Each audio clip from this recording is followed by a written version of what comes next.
Welcome to another episode of the Krytan Chronicler. This is your host, Anchor, and we're gonna dive right into things. First, do want to apologize that it's taken quite a while to upload this video. I even had a dream last night where some dude was like, "Hey, Anchor, what the hell happened? Where's the next episode?" And I'm like, you know what? For you, I'm gonna upload this ASAP.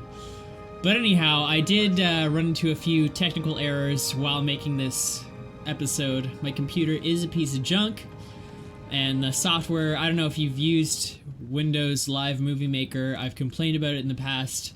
It's very buggy. But that's all I got to work with at the time being. Maybe, just maybe, I'll get some new software. In fact, I'll make a deal with you. If we can get to 100 subscribers for RP Chronicler, then I promise I will update my software and hopefully get some more regular updates going. Because it's not easy working with free software. But in any case, it's literally 20 more subscribers, so if everyone tells a friend, you don't even have to tell a whole friend. If everyone tells like half a friend, we would still have 100 subscribers. So if you know anybody who is, I don't know, in a magic trick that went horribly wrong and like they were sawed in half, that guy would be perfect to get to subscribe to my channel.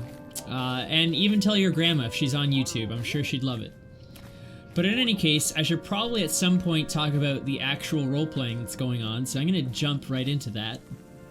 Now, you may recognize this character's name, if not their avatar. This is Zelarna from episode 8. And you're probably wondering what I'm wondering. What the heck happened? Wasn't Zelarna a female?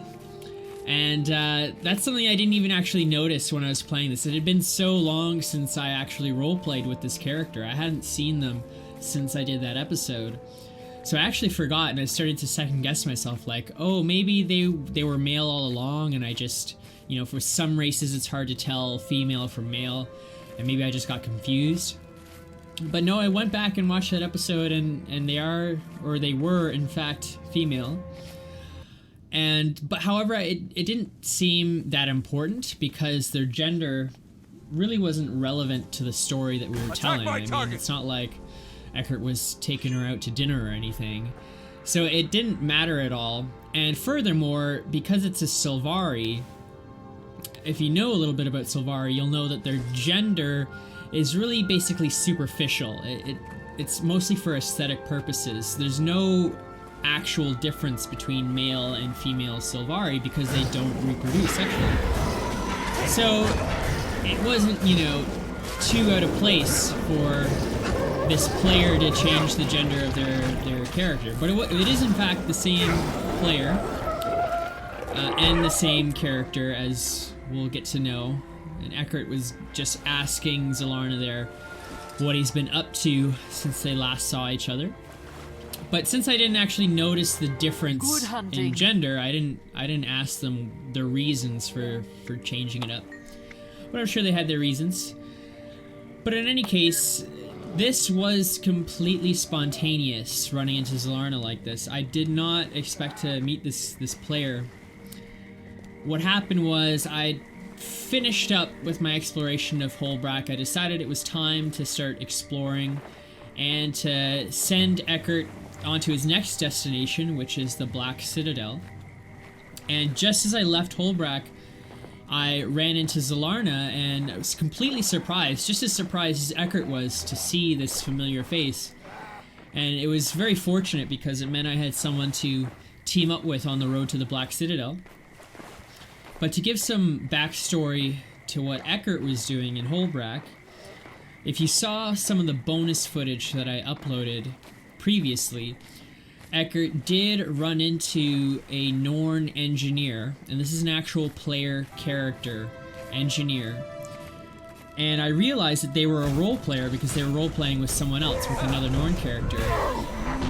And I thought, well, this would be a perfect opportunity for Eckhart to learn about Norn engineering in character, because he finally has an actual mentor to learn from.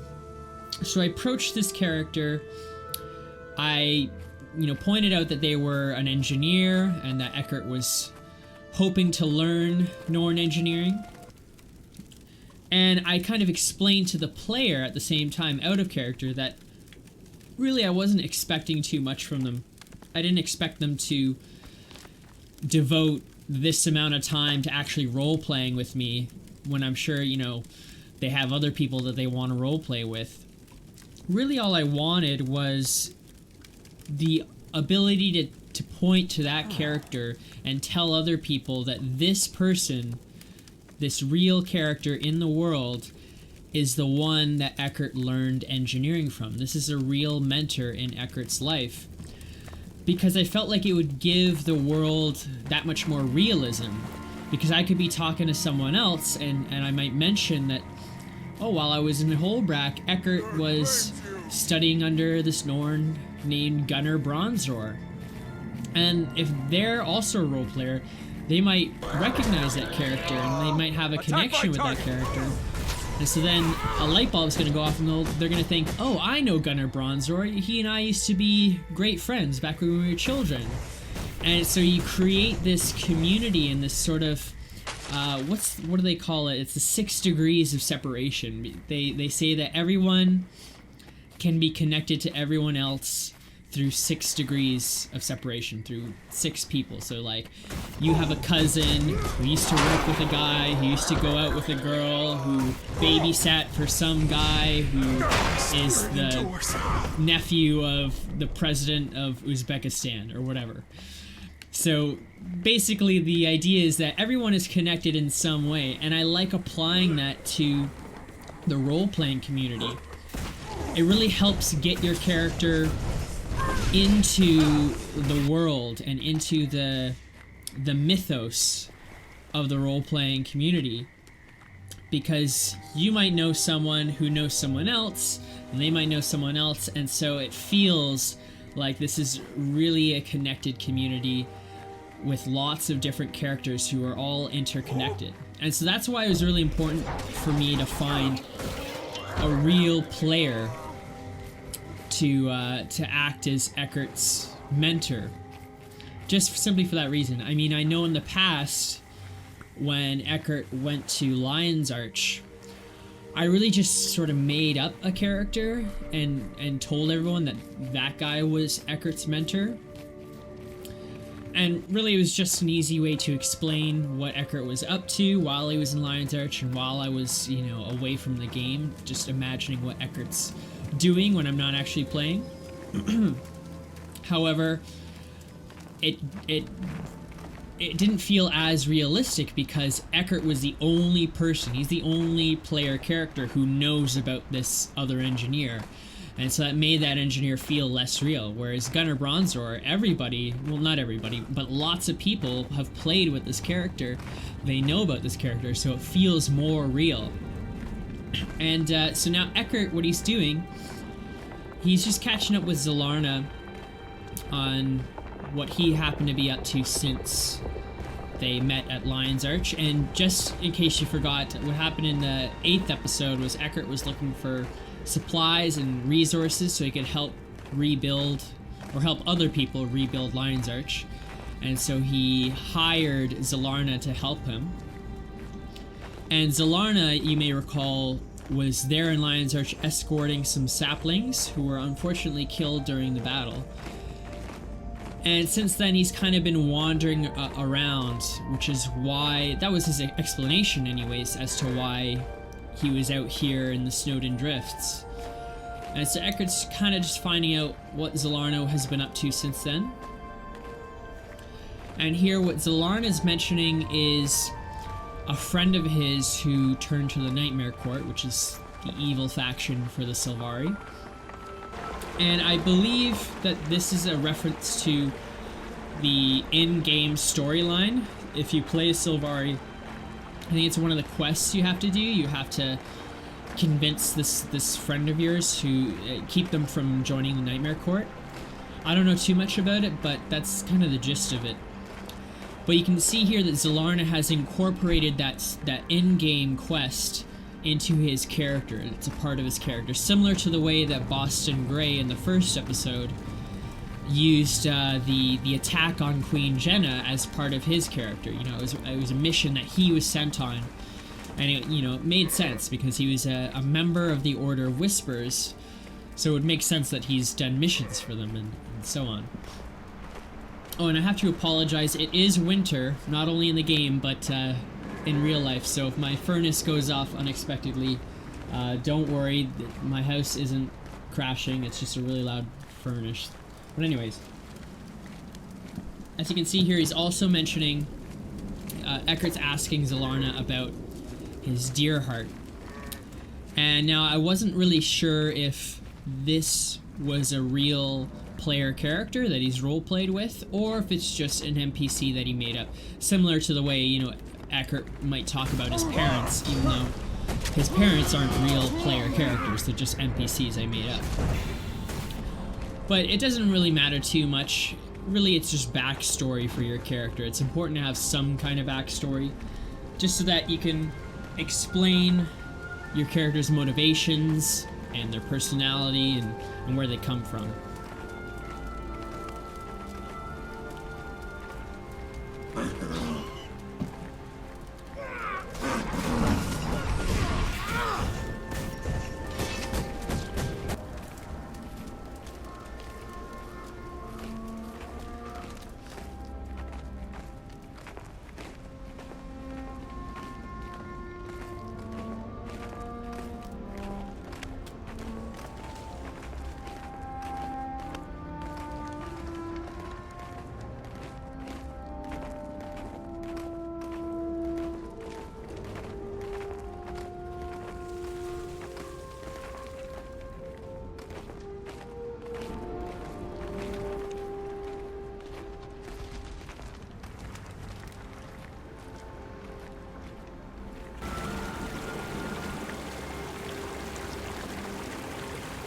I like the way Zolarna, when describing his backstory, doesn't go into too much detail. Take care, traveler. The son of Svanir was spotted by the Haven with a pack of corrupted wolves. I mean, it's important to have a fleshed out backstory, but when you're describing it to everyone, you don't want to have to recite an entire novel every single time somebody asks you, where he came from. So Zolarna just really condenses this backstory and makes it very point form so that he's not getting into too much detail. I mean, I've sort of said this in the last episode Zolarna was in, which is that it is important to have a backstory, but it's more important to focus on your front story, which is a word I just made up right now. Basically what that means is your past can be very interesting, or your character's past can be very interesting, but you want your present to be interesting as well. You don't want to just dwell in the past constantly. And so what I like about Zolarna here is, yes, there's definitely a backstory and definitely a serious motivation behind his character, but he simply uses that to direct where his character is going now.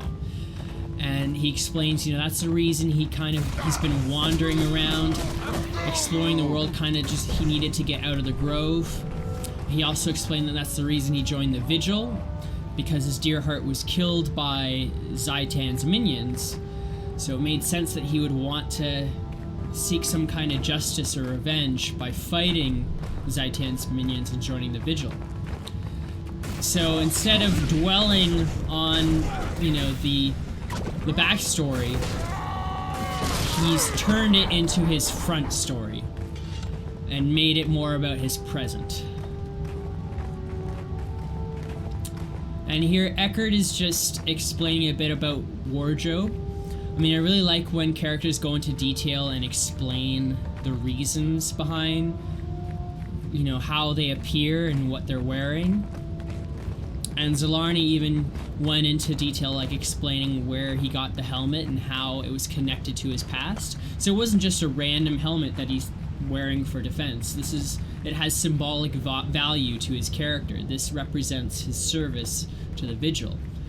And for Eckhart, since I got this outfit for him, I mean, before this one, I'd basically just worn the same character model jacket for several months. But during the Battle of Lion's Arch, I upgraded my wardrobe, I guess you could say.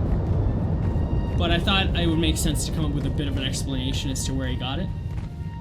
So it made sense. He found it in Lion's Arch, got it off a dead pirate, and decided that, since his old jacket was ruined, he'd start wearing this one. But wardrobe can come into play. You might think it's just aesthetic, superficial looks. But depending on how you use your wardrobe and how it's connected to your character, it can actually come into play into the story, and you will actually get to see Eckhart's wardrobe come into play in a significant way later in the episode. But here, what Eckart's doing, he's referring to Gunnar Bronzor. Again, that's the Norn engineer who's been training him in Holbrack. And that was another reason I thought it would be fun to have this other player to interact with as Eckart's mentor, so that, while I'm talking to other people, I can refer to these mutual stories that they had while they were training in the Shiver Peaks. And so Eckart's just saying, oh yeah, back when I was training with Gunnar, all I would see is snow for days, so I thought I was going colorblind.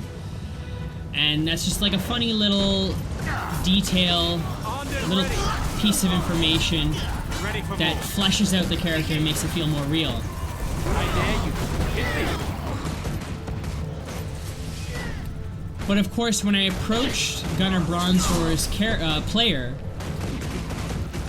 even though we didn't actually roleplay together and roleplay through these situations, I did communicate with them outside of the game on the forums and just went over certain details about his character so that when I'm explaining it to other people, I don't get it completely wrong.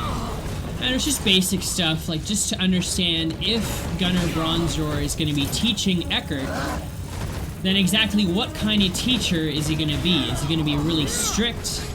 Going to be a tough and unforgiving mentor?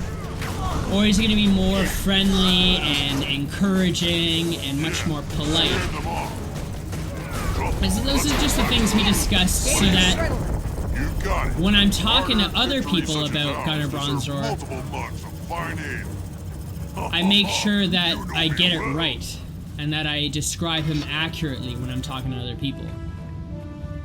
And we also just sort of discussed mutual adventures and things that would happen. I basically asked him questions like, how would Gunnar Bronzor feel if Eckhart accidentally broke his, favorite rifle?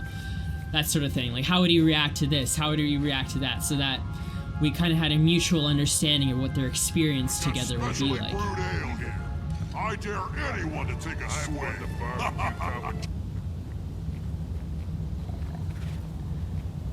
Now, what Eckart's talking about here is the history of Ascalon. It was, of course, human land. And this is where knowing your lore really comes into play.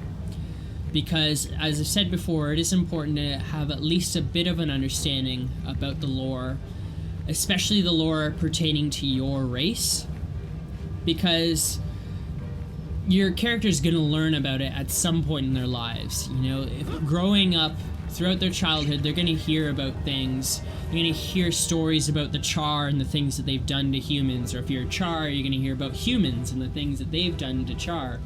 And so that's going to really color your character's perception. So you want to think about that. It can be tempting to make your character, perfect and unbiased and completely wise and forgiving. But realistically, that doesn't always happen. People do have biases, and it really depends on their perception and what they learn and how they learn things. And so Eckhart certainly learned humans' version of what happened in Ascalon. Whether or not that's completely accurate is up for debate. But from Eckart's perspective, this whole land, he sees this all as formerly human land because that's what he's been taught since he was a child. And he's been taught that the Char were invaders, and that they were, you know, the aggressors. Whereas a Char might not have the same opinion of events. They might see things a little differently. So it's important to think about how your character's bias will come into play.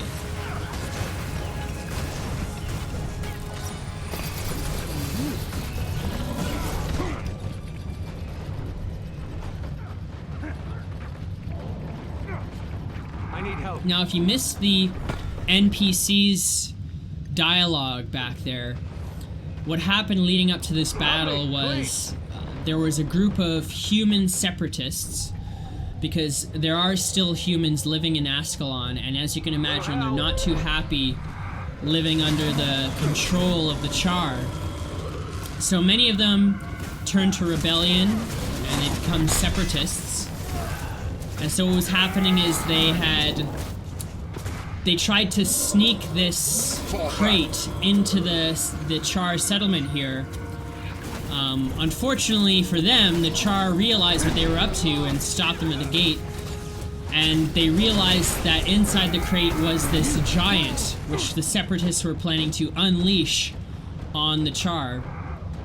But of course, the giant being trapped in the cage, you know, he isn't really concerned with whether or not he's fighting Char or humans. He's just angry at everybody, as you can tell.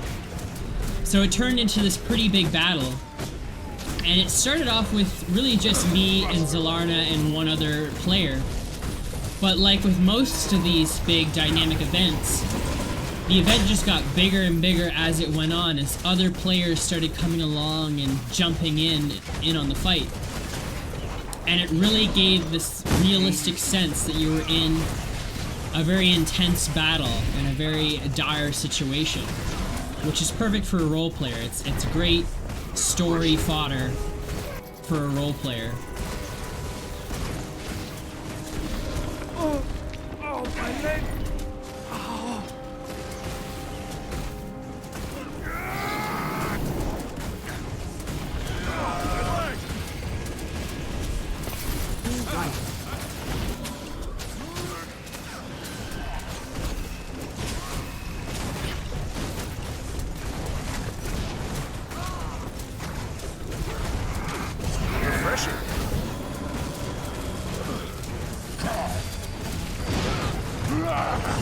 I skipped through a lot of this battle as it was pretty long. I think it must have been at least 20 minutes. But I did want to keep a lot of it in the episode just to show you the scale of the battle. I mean, when you're an adventure role player, when you like adventure and you want that to be a part of your story, then big battles just like this are a perfect element of the roleplay. It really makes you feel like it's an adventure that your character is going on, and like the things they do actually matter. So that's the reason I wanted to include it in the episode, but usually I try to stick to mostly the dialogue, as that's really the most important aspect of role-playing. But it also worked out perfectly. The timing was perfect because, as you're about to find out, Eckhart and Zelarna are just about to conclude their trip to the Black Citadel. And it kind of reminded me of like a traditional role-playing game, or even like when you're on a dungeon, where, you know, you go on this big adventure, and at the end of every adventure there's this big battle.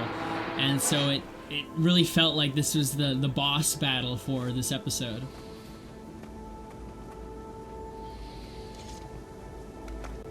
Getting healthy.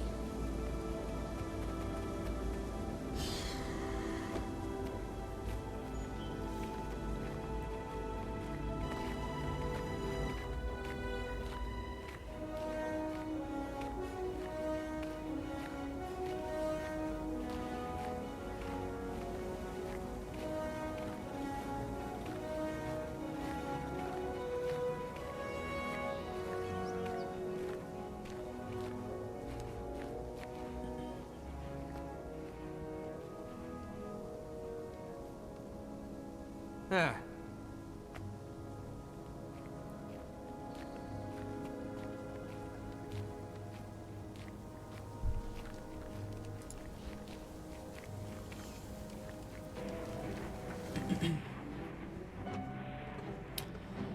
Now, unfortunately, I forgot to press record after I entered the Citadel.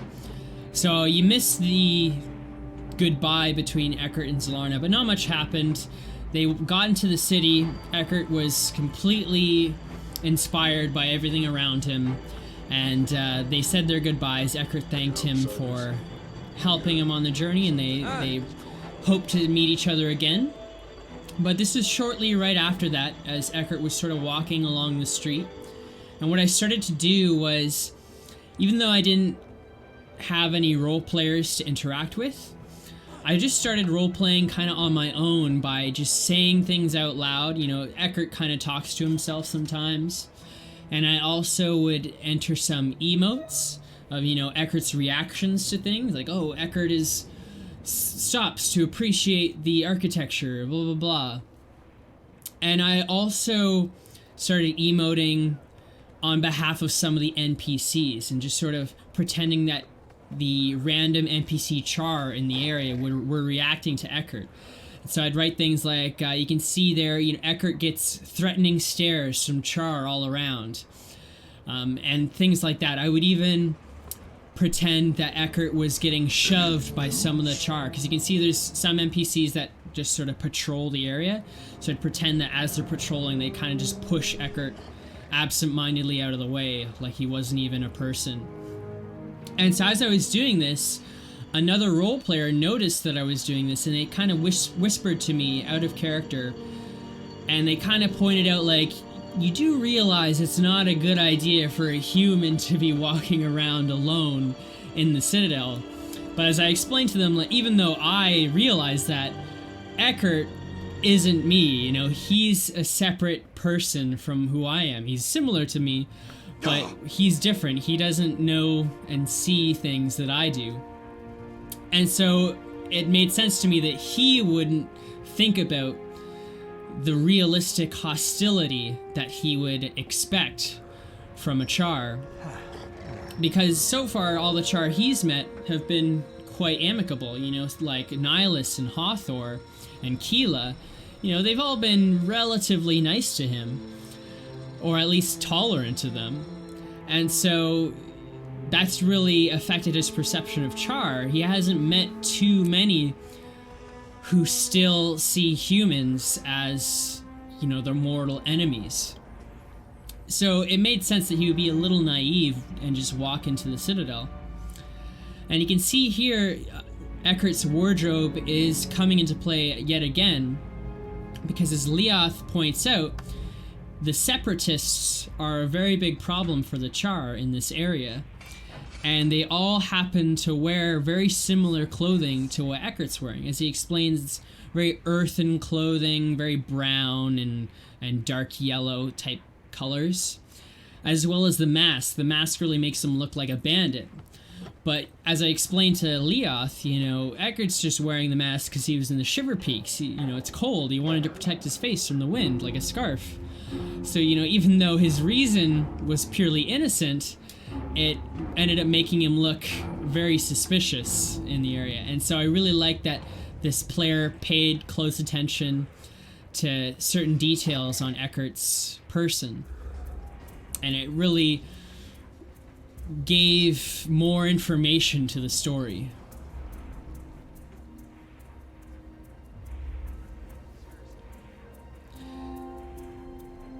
And so Eckhart, not realizing the direness of his situation, is committed to finding an Iron Legion engineer who will teach him some of the secrets of char engineering. Because he's really just excited to learn anything he can. He's happy to be in a new place. But Leoth, he sees things much more practically. And even though he's not outright telling Eckhart no, like it's never gonna happen, he's kind of trying to open Eckhart's eyes to the reality that you're probably not gonna have much luck in that department.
It kind of seems to me like the way Leoth is behaving right now, it feels like he kind of wants to help Eckhart, you know? He's not a bad person. He doesn't want to be helpful. But at the same time, you have to understand this Char is surrounded by many Char who still disapprove of humans. And he has to worry about himself and worry about his own safety, because you can imagine a Char, I break you. if they're seen to be compassionate and helpful towards humans, other Char might take that the wrong way, and they might start to, you know, question his loyalty. So he's kind of, I feel like he's playing it safe, you know, he's being a little helpful, but at the same time trying to seem, you know, not too helpful, not like he's too concerned about Eckhart, more like he's just giving him some tips on how to survive. And luckily Nihilus showed up here to save the day. And as you may recall, Nihilus did promise in the last episode to show Eckhart around once he came to the Black Citadel, and here he is to deliver on his promise. But this was a rare opportunity to see Nihilus in his home environment with other Char, because usually when we've seen Nihilus role-playing, it's with a whole bunch of different races. You know, it's with Asura and Norn and humans and all kinds. So this is an opportunity to see what life is like for him in the Black Citadel.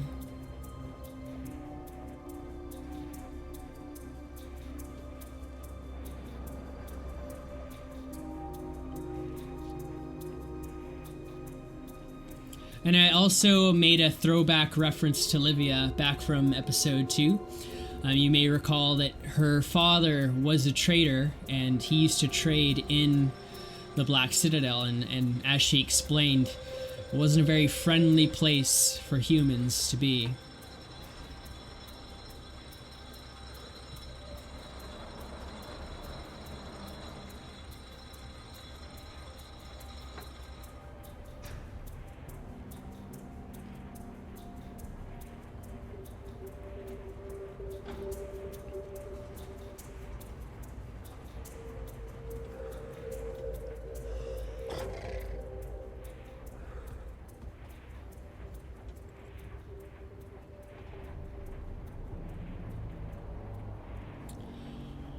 I also like this coincidental reference to butterflies again.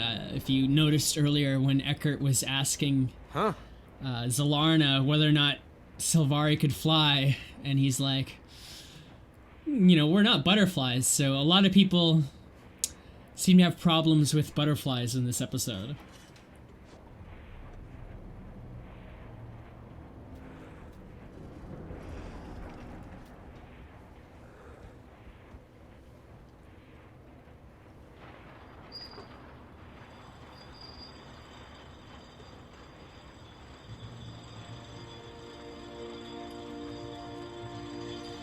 And if you're paying attention to what Aquila is saying here, you'll notice that she's not really a typical Char. She didn't react to Eckhart the same way as Leoth did. She reacted in a pretty almost human way.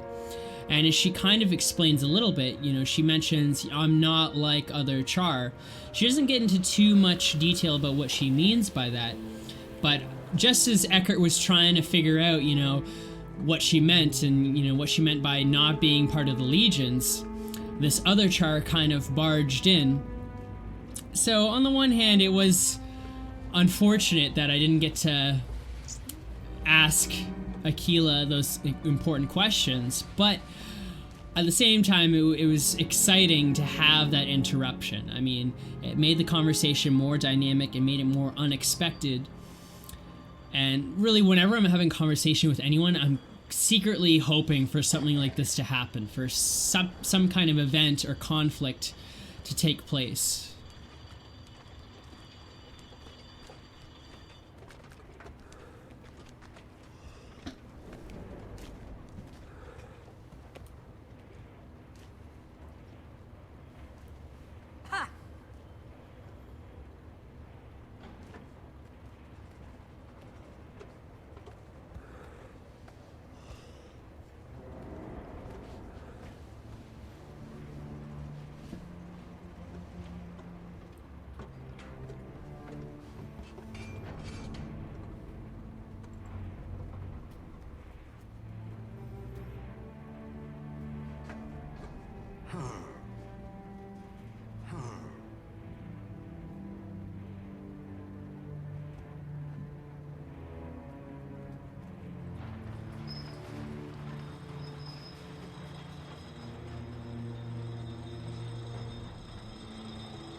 See those new arrivals come through town? The outsiders? Yeah, something big is going on.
I kind of had a laugh at Sieglin's comment there. She's making such a fuss about how she knows Nihilus from somewhere or recognizes him. It's like, oh, I've seen you before. And then Nihilus is like, you sure you haven't confused me with someone else? And Sieglin's like, yeah, probably. But you can tell this character is a very confrontational Char.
Also, if you get a chance while watching this video, take a close look at Akila's backpack, because it is adorable.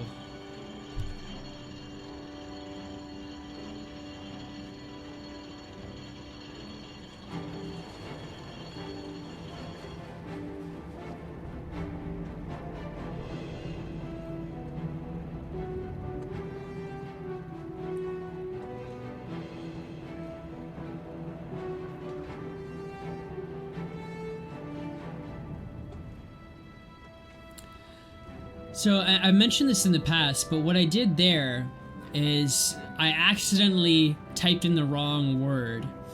And, you know, what a lot of people will do is they'll, you know, write in brackets, they'll correct themselves in brackets out of character and say, oh, I didn't mean to say that, I meant to say this.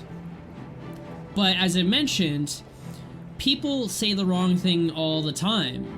They accidentally say the wrong word or they mispronounce something. And so it makes sense that your character will be guilty of that too.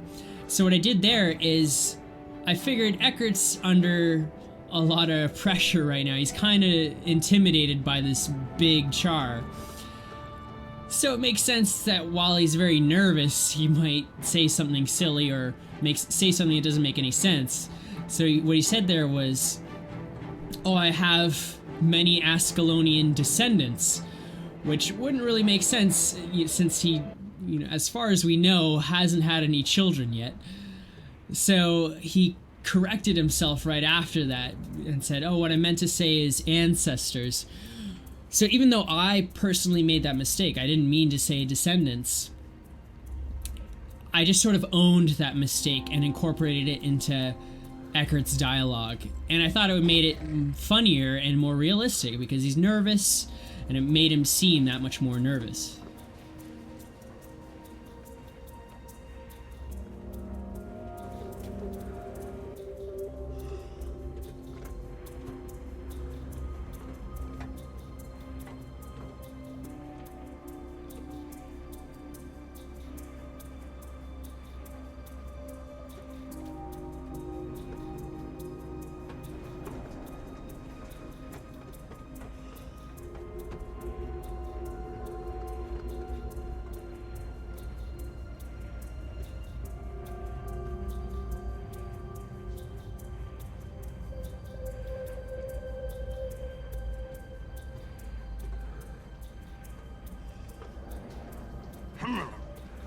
Huh?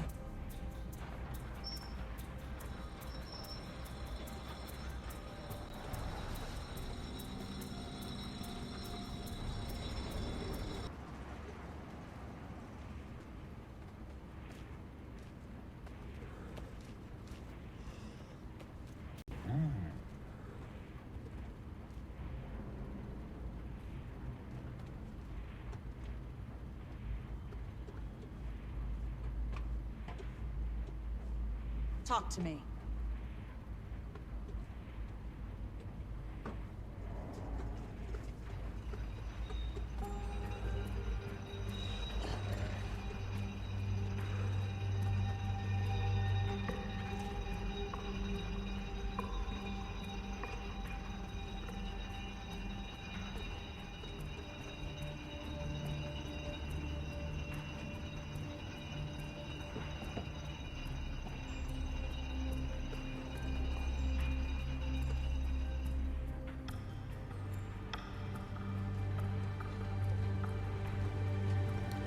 As you can tell, Char arguments can escalate quite quickly. And as Nihilus explained just a second ago, it really is like this here all the time. And I don't think he was just saying that in character. I think he's also referring to the role-playing. I mean, it does seem like there's a pretty active role-playing community amongst the Char. And being role-players and being in character all the time, you can imagine that a lot of these conflicts do arise while they're role-playing. In fact, there's another YouTube video by a friend of the channel, Tyrion Tales. He did a sort of a test where he tried role-playing. It was his first time role-playing, actually. It was quite impressive. But he was role-playing here in the Black Citadel as a Char, and yeah, even then, even though it was his first time, he quickly got a taste of Char aggression. So it's a pretty interesting video. It's very encouraging as well, because even though he's a new role player, it does show how easy it is to just jump into it and jump into character. So I'm going to leave a link to that at the bottom of the video in the description.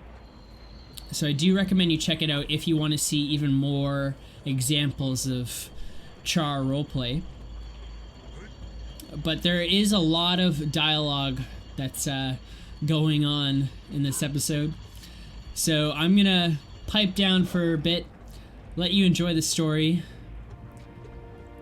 But of course there's a lot to keep track of, so try to think of things from Eckhart's perspective and try to focus on the dialogue that pertains to him, which is how I interpret it.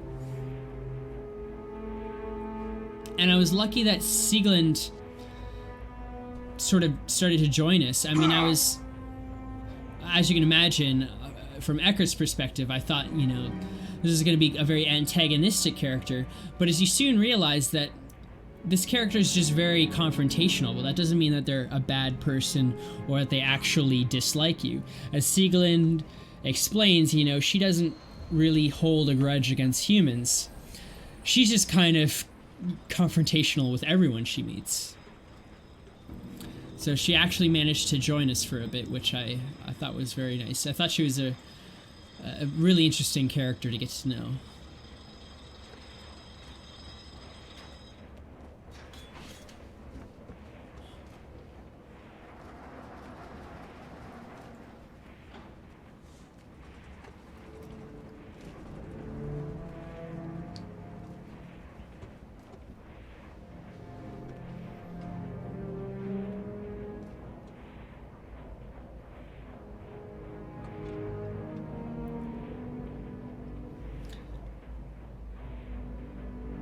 And that detail right there that Sieglinde mentioned is what really made me fascinated with her character, was the fact that it's this really badass, tough, like visceral Char who at the same time is pregnant and is carrying a cub. It's like not the image of motherhood most people are used to seeing, but it just goes to show the differences between human and Char culture.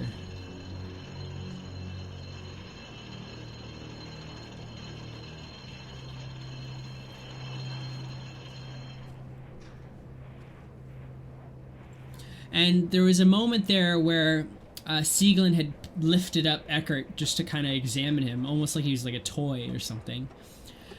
And she did emote that she had put Eckhart down, but unfortunately, because I was so caught up in writing my response and reading all the other responses, that I actually missed that one line. And so it kind of got a little bit messy, where even though she had written that she had put me down, I hadn't read that, so I still interpreted it as, you know, Eckhart was still being held up by the head. And so, you know, I was saying like, oh, do you mind putting me down now? Even though technically she had already put him down. But it didn't make it too messy. I just sort of apologized, mentioned like, oh, I didn't see that you put that. And we kind of interpreted it as, you know, that's what Eckhart said right before Sieglinde put him down. And sometimes, just because it takes a while to type things, you might say something after you meant to say it. Like, somebody charges at you and you want to write down that you're emoting that, like, you, I don't know, as they're charging you, you push them back and knock them down. But because it takes a while to write that, they don't read it right away, so you kind of just have to assume that what you wrote, you know, happened a few seconds ago. You kind of like put things in chronological order in your head, even if they aren't in the right order in the chat box. And so yeah, in that example, even though I wrote like Eckhart's reaction to Sieglin picking him up, being like, "Oh hey, please put me down, don't hurt me," even though I wrote that after she already put me down, we kind of just understood that chronologically that's what Eckhart said before she put him down.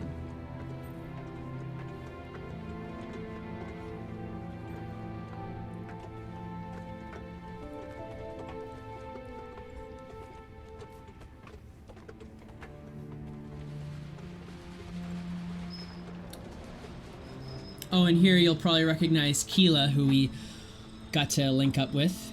And Keela here is also going to give us a crash course on some Char history.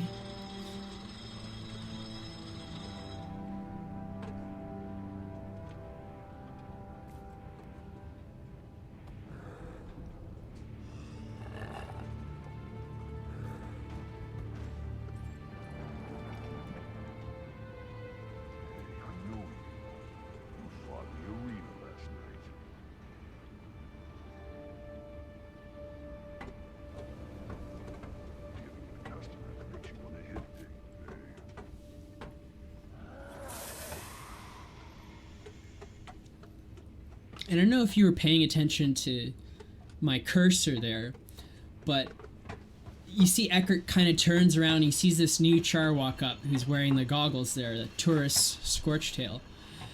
And Is that troublemaking punk what back Eckhart again? was Gotta thinking whip in him that when it's moment time. is also what Without I was scars, you thinking. won't remember. Which is I'll like, mark him I so clicked you on this never character, I'm like, forget. this person is a Char and they're an engineer. I Joke's wonder on you. what that I could don't mean have to me, it. and I wonder what that could mean to Okay. Eckhart. You break it, And I that's, break to you. me, also what was going through Eckhart's mind, because he kind of turns around and he sees this Char who looks like an engineer. So you can imagine what's going through his head at that time.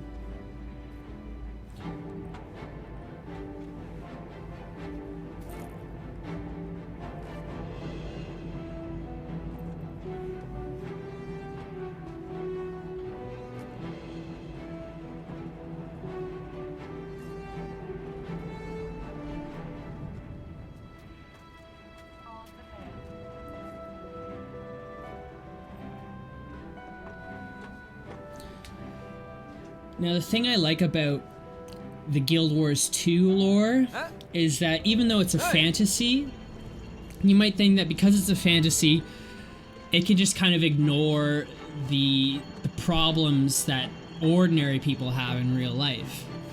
But instead of doing that, it kind of reflects those things and it explores those issues that are relevant to real people, which to me is what speculative fiction is supposed to do. I mentioned in the last episode that the relationship between Nihilus and his human mate, Alessa, you could draw lots of parallels between them and real-life couples who have similar barriers between them. And so this is another example where you can really draw a comparison between the history of this fantasy world to the history of the real world. And Keela's kind of explaining there her inspiration, one of her role models, this Scala Scorch Razor.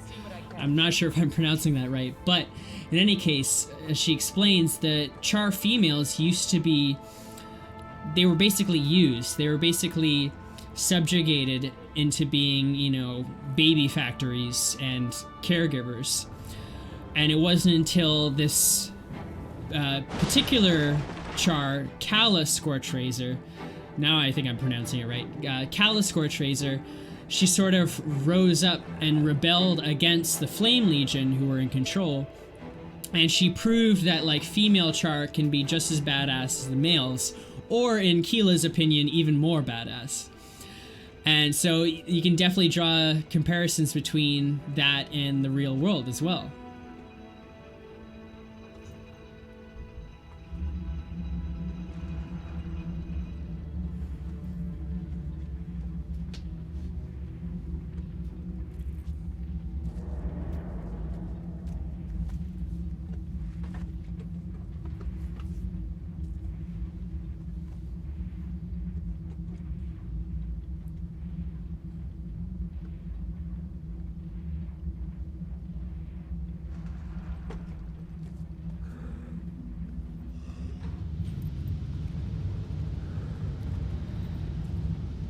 it seems here like Sieglinde is really stirring up trouble, but I don't think that, in terms of the character, I don't think that was out of any kind of antagonism. I really think that is just how that character interacts with other characters. They're just a really aggressive person. And there was that moment where Sieglinde kind of punched Nihilus for leaving her behind, you know, and just walking off. And, you know, it wasn't intended to be an act of aggression. It was more like, you know, when you punch your friend in the arm, be like, hey, why did you, you know, like, that's not funny, blah, blah, blah, you know, or like, oh, remember that time you know, forgot to, okay, I can't think of any good examples right now, I'm sorry, but you know what I mean. It's like a playful punch. And unfortunately, a lot of people, or a lot of these characters, react very hostile towards Sieglinde's aggressive type of friendship. And you can even see that Sieglinde's mate, or at least I believe that's her mate, Gear, who's kind of just like embarrassed for her, being like, can we please go now? Please stop fighting with everyone. You know, you gotta stop doing this all the time. I know you. You fought in the arena last night. That's right. I'm a merchant by day, but I'm a champ in the bay. Dealing with customers makes you want to hit things, eh? Nah, I just want to be more than a merchant.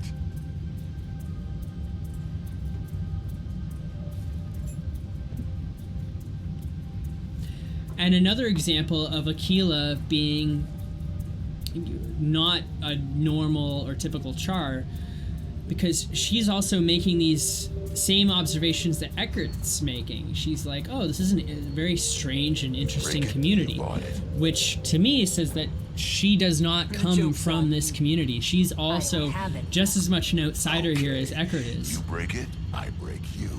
And I'm really, it's really unfortunate that I didn't get to learn more about her. Unfortunately, when there's so many characters, it's just you're learning so many different things at once.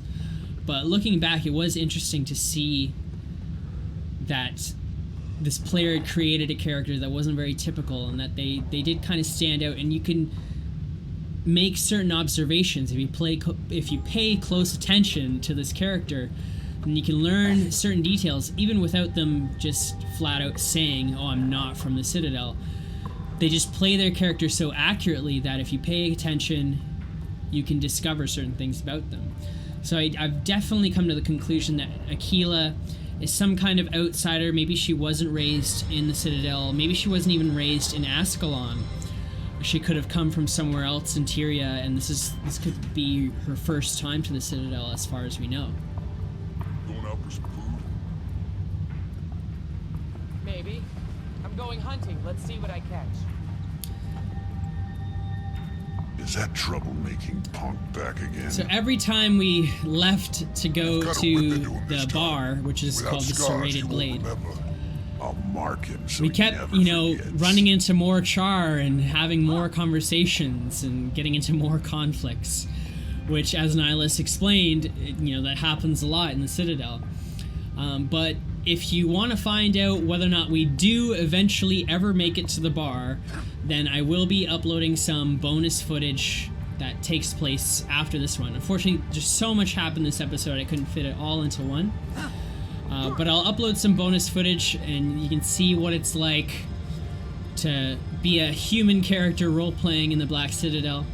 And if you are curious about other examples of Char roleplay, I will link that Tyrian Tales episode that I mentioned before.